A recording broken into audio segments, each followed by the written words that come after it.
RAV4-ге Nomad Oil'дан полный бак құйдым. 95 одометрді 0-ге қойдым. Орташа бензин шығын 0-ге қойдым. Қаланың ішіндегі шығыны машина түнде далада тұрады. Таңертең біраз қыздырам, өйткені баламен жүрем. Орташа шығынды есептеп көреміз.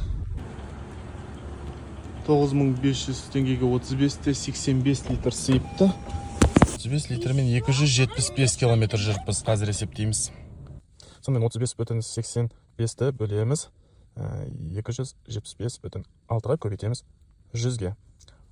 Ровно 13 литр жепті. Бұл қаланың ішінде, сосын күнде таңертең шамамен 15-20 минут көлікті қыздырып қоям. 2 литр RAV4 толық жетек, нормальный сияқты. Бірақ көлік өзі 13-те 7 жедім деп көрсетіп тұр.